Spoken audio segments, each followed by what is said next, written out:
Hello, hello, ladies and gentlemen, and welcome to another episode of the Daily Friend Show. I'm your host, Nicholas Lorimer, and today I'm joined by Gerbrandt van Heerden. Harry, how are you doing today? Hi, Nick. Hi, Chris. I feel like I should get a more colorful background. Feels like I just have a big, empty white wall behind me. So, My, my, yeah, my I'll work on background's that. a bit grim right now because I'm being load shed, but what else is new? Chris, how are you doing? Chris Hattingh is also joining us today. Hi guys, doing well, thanks. Yeah, I can't claim credit for my background. My friends who are immigrating to Canada bought this shell from them, so I'm not going to claim that I built it myself. Any of those, radical manly virtues. And Chris wanted me to mention, just before we get into the news stories we're going to discuss today, a little bit of an update on the national shutdown the EFF is planning on Monday, which is that apparently some of the taxi organizations have basically told the EFF to go away and stop with this nonsense. And as I think anyone who has paid attention to South African society over the last 10 years will be able to tell you, is that getting the taxi organizations against you is never a good idea. At least for your, yes, especially if you're planning to go out into the streets and cause a ruckus. All right. So let's talk about what I think are some kind of interesting developments in the world of Eskom, load shedding, and fixing all of that stuff. So anyone who's followed the ANC over the last decade will know that Ibrahim Patel has been, in many ways, a kind of engine of policy within the ANC. He's always kind of quietly back there in the cabinet. He seems to work pretty hard as a minister, producing his office is always producing enormous amounts of documents and policies. Now, I think all of us here will probably agree that those policies have been, for the most part, at best, ineffective and at worst, counterproductive. But he is in many ways a kind of, I think, one of the sort of intellectual engines of the modern ANC. And he's the Minister, of course, of Trade, Industry and Competition. Well, he says that now he's getting in. His department is being involved in some of the regulations around the generation of electricity. So, in other words, he has a role to play in ending the Eskom crisis and our electricity shortage. And in the plan that has been reported on, we've seen quite a lot of stuff that we'd expect from Ibrahim Patel. Lots of funds, which are going to distribute funds to the correct people to ensure that certain groups can generate electricity, and we're going to have a localization element which will ensure that certain products of the electricity stuff is manufactured here. But what's quite interesting is what he says about, for example, BEE and competition. So one of the things included is the consideration of a, quote, customized BEE scorecard, which will take account of the unique characteristics of electricity projects and will remain there to push transformation, but will improve what they say is, they will say that it will increase regulatory flexibility. Patel also said that they would draft new regulations which would be specifically targeted at energy suppliers, and this would allow them to collaborate without falling foul of the Competition Act, which is quite strict on allowing companies, forcing companies to compete against each other. So I think on these, the devil will very much be in the detail as to how much difference they will actually make. This is not the abolition of BEE requirements, of BEE procurement requirements. It's not the abolition of competition laws, but it is at least a superficial concession. And that, to me, is quite interesting, because I think it suggests that there might be a little bit of budging within the ANC, a little bit of acceptance of reality that these policies aren't working particularly well. And further to that, that the ANC is losing the ideological battle on some of these key policies. Chris, firstly, am I right to say something so optimistic? And alternative, and in addition to that, what are your thoughts on these regulations? Yeah, I think I go along with you in terms of the harshness of reality is now forcing sort of the worst impulses of the party into that sort of reckoning with reality. Now that possibly could mean in other forms, in different ways, the doubling down of just, because I dictate as a minister that we must have electricity, we must have jobs, it'll be created. There's a presidential summit, and therefore millions of jobs will be created. So you could have that rhetorical issue and that delusion, as it were. But on the other hand, when you've got someone maybe like Patel in the implementation side, you could have an element of pragmatism. My main concern and the biggest risk at this point is just given how much regulation and control the state has virtually over the whole economy and society, you'll have overtures of this kind of reform and maybe some sort of custom BE scorecard as the specific example, but it's still going to be in a way that only those with the necessary political connections get those contracts and get those agreements, that sort of thing. So yes, we're going to customize it. We say we realize it's not ideal. We're still concerned about transformation, maybe the kind of transformation that only benefits the ANC in the long run, which, in my view, isn't real inclusive transformation or anything of that nature. So that's my biggest concern. I don't see that changing anytime soon. Maybe as the party as well and the government just more broadly continues to want to retain that control, that's the foundational point.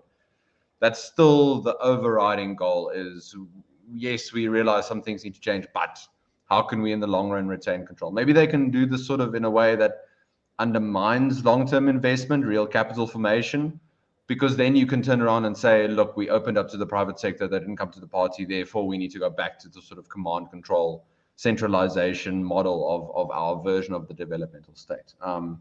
So that's sort of what I'm thinking at the moment. For those who can afford it, of course, people are trying to build in ways now of going off grid or sort of mitigating some of that. So some South Africans could be fine regardless of what happens. But for the majority, I think for the foreseeable future, there's still this element where there will be elements of reforms. It's going to be nice words, all that sort of stuff, but it's not going to be a change in what the party fundamentally sees as its role in implementing the national democratic revolution.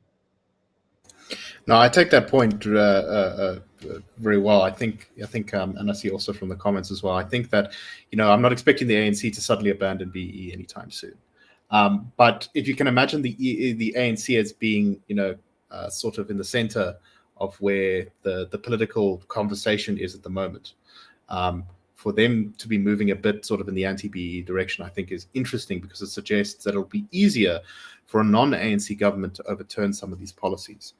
Because even once the ANC is gone, there will still be a lot of people who say we need to keep things like BE. We need to keep things like the very strict competition regulations. We need to keep the localization stuff. Now, interestingly, Patel hasn't budged at all on that localization stuff, and I'm sure, Chris, that doesn't win him any favors with you, because I know that's one of your bugbears. Just on that, Nick, on that point, last year on the duties on imported chicken, we've had a moratorium on the increase of those for a year. So even their recognition of when you impose these duties, they do drive up costs, and that lower income South Africans suffer the most. So there's again that creeping pragmatism, but is it going to be more long-term solution? Probably not. No, exactly. Harry, what do you make of this story? What do you make of my thesis?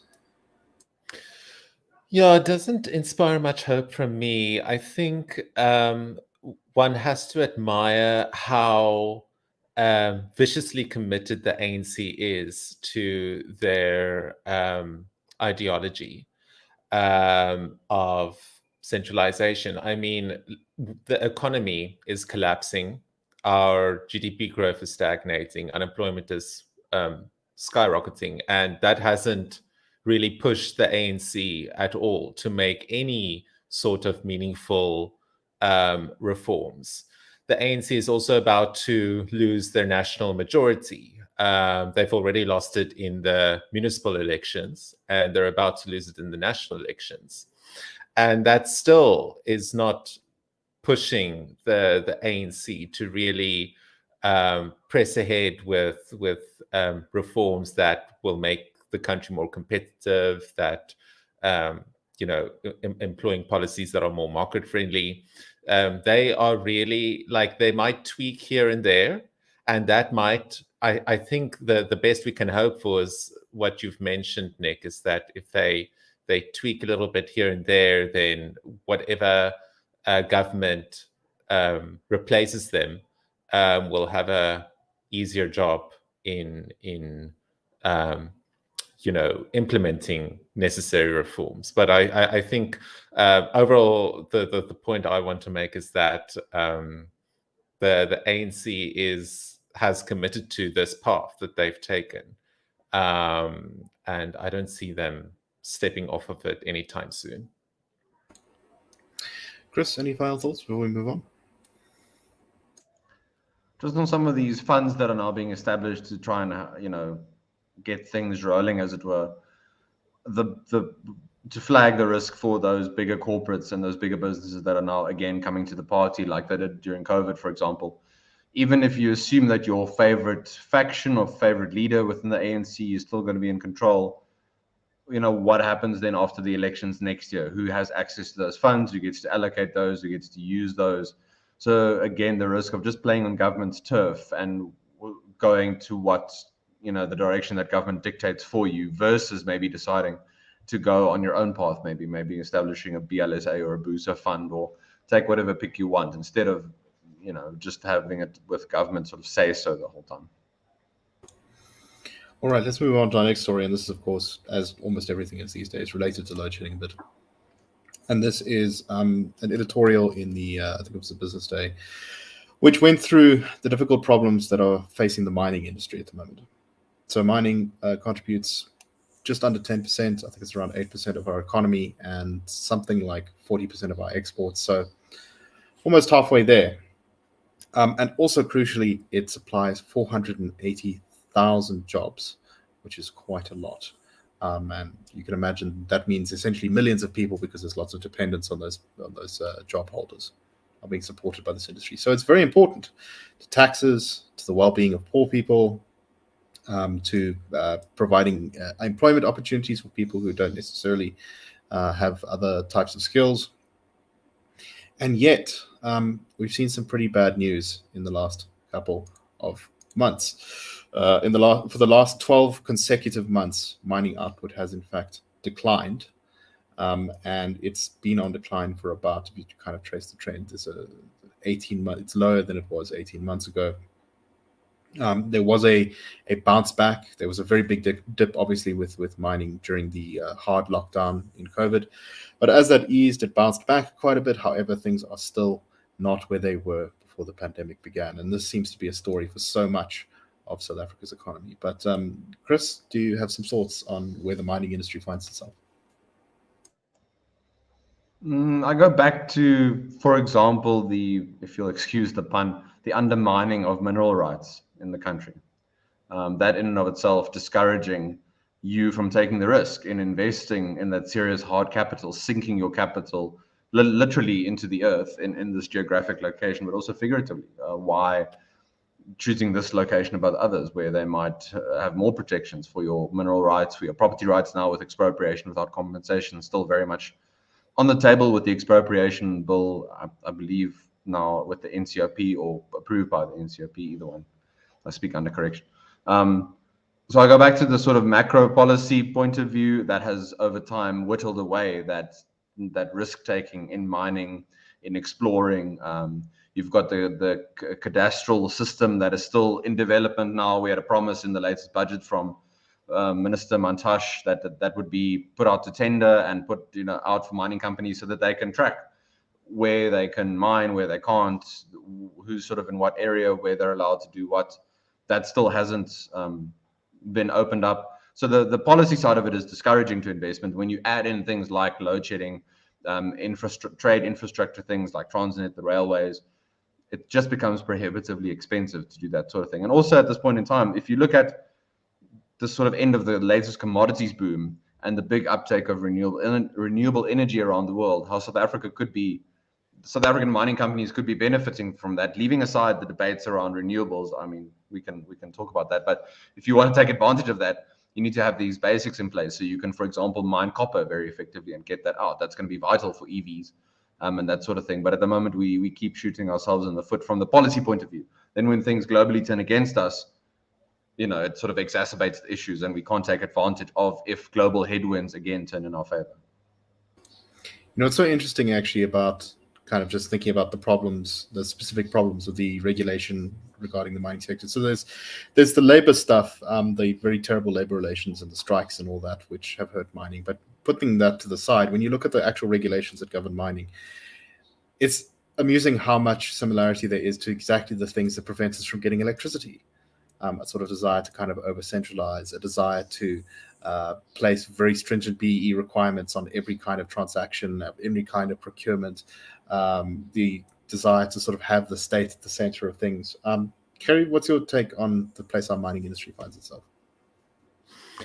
Yeah, it's funny how the government is holding back one of the only sectors that is currently contributing a lot to the public purse. And that's, of course, due to the many government failures and load shedding. Mining is, or the mining sector is one of the biggest consumers of electricity. And so when you don't have electricity, this sector is obviously going to underperform drastically. And the mining sector has been the South African economy's rescuer for the last few years, especially during the pandemic, when all the other sectors were really hammered by the lockdowns. The commodity boom really helped the mining sector to bring in money for the country and allowing the government to spend more on stuff such as social grants and the social relief of distress grant. It made it a little bit more affordable. But the commodity boom is, it's not going to last forever. And of course, just the lost potential of the commodity boom, because we could have done so much more with higher prices had we just had the infrastructure in place to transport,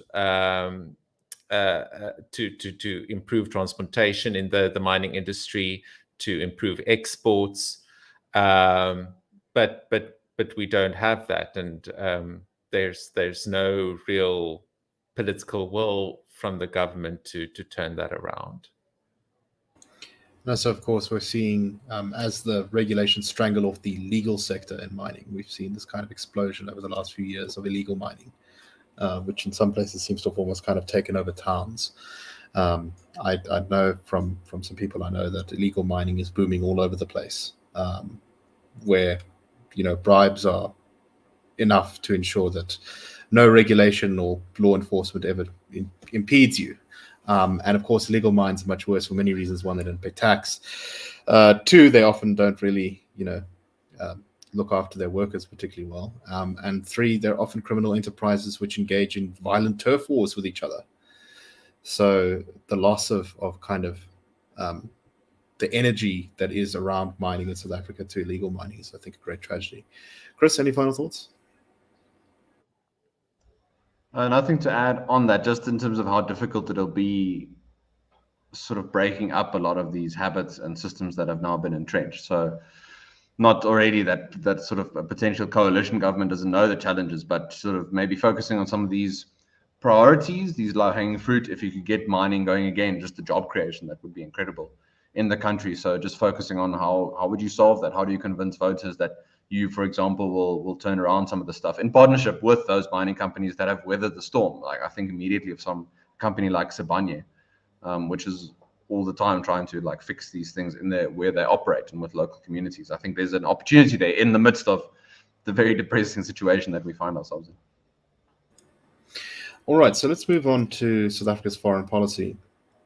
The ANC and President Ramaphosa this Wednesday reaffirmed both their friendship with the Chinese Communist Party and what they describe as their non-aligned foreign policy position on the Russian-Ukraine war. I think to describe it as non-aligned is generous, because I think it's definitely aligned in a certain direction. But anyway, President Ramaphosa said that China's policy posture with regards to that conflict was based on the principles of non-interference and mutual benefit.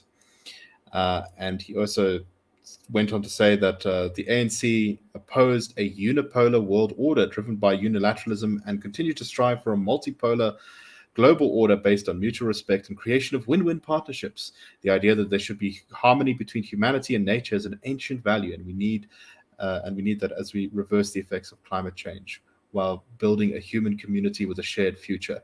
We support the call by President Xi for a dialogue and cooperation, and all people should join hands in advancing the development and progress of human civilization. So I will note here that China's, if you have ever read foreign policy stuff coming out of the Chinese Communist Party, those are the exact phrases they use. This almost feels like it was written by the Chinese Communist Party. When I pause this statement here. Especially this thing about a human community with a shared future. The Chinese, I think, held a conference in, when was it, 2019 or something, which was human development for a greater shared humanity's future or something like that. So this really feels like Ramaphosa is applying for a job with the Communist Chinese Party. But that aside, the other thing worth noting is that while China is probably our biggest trading partner, if you take sort of the European countries like the UK and the US and Germany all together, they actually are much bigger trading partners than China alone. Harry, what do you make of the president's statements here in kind of support of China? What are your thoughts? Yeah, I think it's concerning on the one hand because, as they say, you are the company that you keep, I believe is the saying. And I find it interesting how South Africa is cozying up to countries such as China and Russia and Cuba, all these dictatorships. And Ramaphosa also said that our history of conflict has instilled in our people a great appreciation of the value of social cohesion, of unity and diversity, tolerance and respect. And yet, I don't think there is a lot of tolerance to be found in countries such as China and Russia.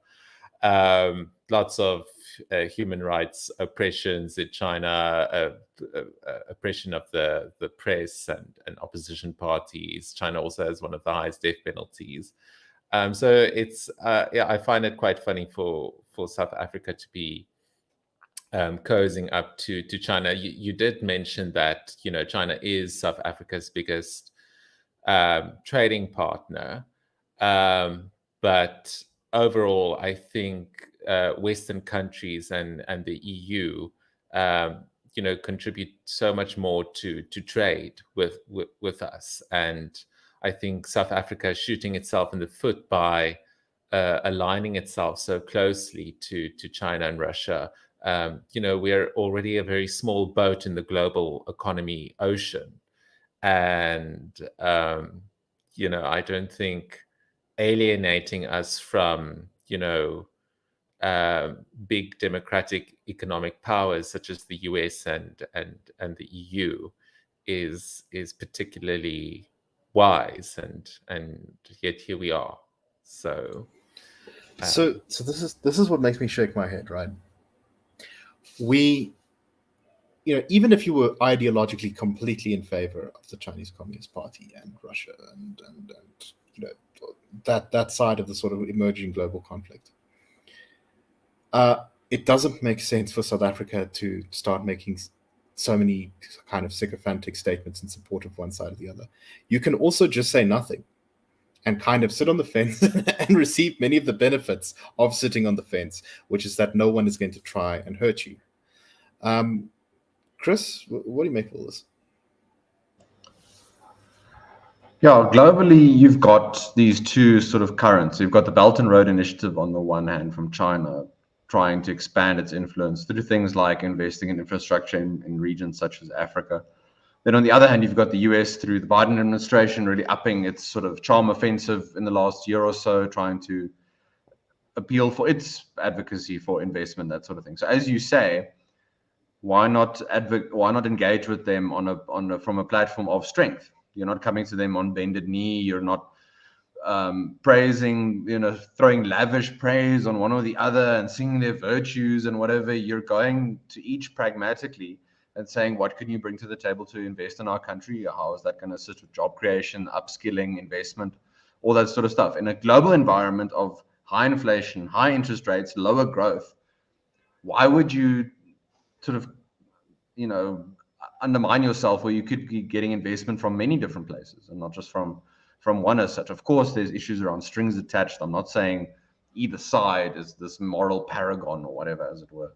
You have to take it on a case-by-case basis. But, I mean, arguably, one is at least somewhat better than the other. But take it from whence it comes. See how you can do, what you can't do. Otherwise, engage in other ways. Why undermine yourself in that way? Where you are already locally struggling very much with things like capital formation, low skills, education, all that sort of thing. Get the aid from where it could come best, and use that to place your country and the region on a better footing. Something like the Africa Continental Free Trade Area.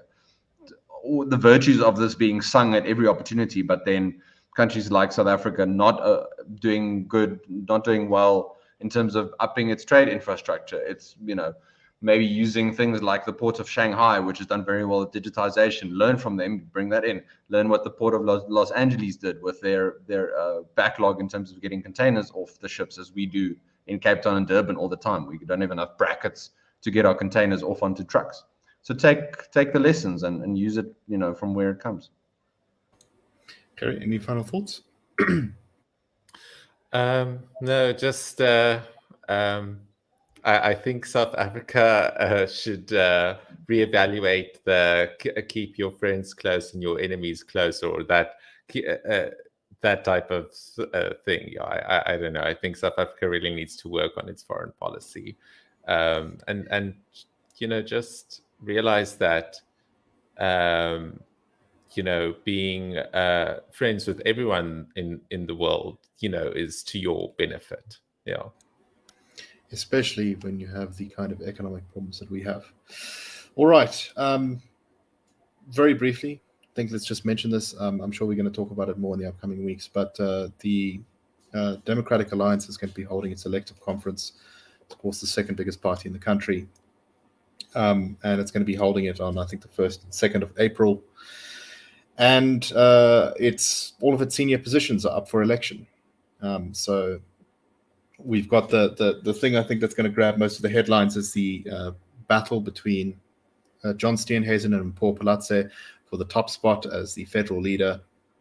But they also have these other major positions: the federal chairperson, the chairperson of the Federal Council, which is Helen Zille's position, federal finance chairperson, and deputy federal chairs, which are not as important, but kind of show you who's a sort of rising star in the party often. What's very interesting, though, about this, beyond just the conflict, because I think it's not going to be that exciting of an internal battle. I suspect, for example, that John Steenhuisen will manage to quite soundly defeat Paul Palatse. Obviously, we'll see in the coming weeks. But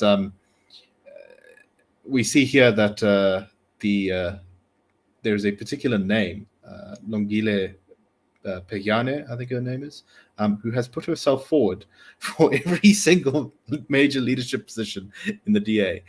Federal leader, chairperson of the Federal Council, federal chairperson, federal finance chairperson, deputy federal chairperson, and deputy chairpersons of the Federal Council. This single person has put her name forward. And the great thing is, no one seems to know who she is. In fact, I think she's a 35-year-old woman from Gauteng, who's a DA member, who says that she wants to bring more youth and women into leadership positions at the DA. Gary, any thoughts on this? It's quite odd that she's coming out all guns blazing. I think she only joined the DA in 2022, in last year, which I think might also explain why she made statements that she's contesting these positions because she wants to show that young people and women can also occupy top posts. But I think over the years there have been many examples of young people and women occupying top posts in Democratic Alliance, and also she mentioned that she has worked with the DA's Women's Network, Dawn, but the regional leader of Dawn said that they've never heard of her. So it's very odd, and I don't think she will have any meaningful impact in the leadership race. So I think what's going on here is, as far as I understand, the DA's rules about who can run for leadership are actually pretty relaxed, and as a result, you often see DA leadership internal contests between someone who's pretty much everyone knows and is expected to win, and someone who's just kind of trying their luck and getting up on the national stage. And I think that's quite interesting as a sort of organizing principle, because it sort of puts it in contrast to like the ANC, where you have to have a certain number of, I think, nominations from branches and stuff to be on the ballot. Chris, any thoughts on this before we close? I mean, kudos. I think taking a chance there, seeing what happens. I don't think, as you said, it's going to be very exciting, seven the lawn, twist by turn and twist sort of leader election and all that sort of stuff, Congress. But we want to see movement within parties. We talk about we want vibrancy and sort of health and engagement. Well, things are going to manifest in ways you don't always expect. I think you should take that as a good thing. Yeah, no, it is quite interesting to watch. Anyway, we'll cover more of that as things shape up in the next 2 weeks. But that's all the time we have for today. We hope that you found the show interesting, and we will see you again on Monday with the Daily Friend Show. Cheers, everyone.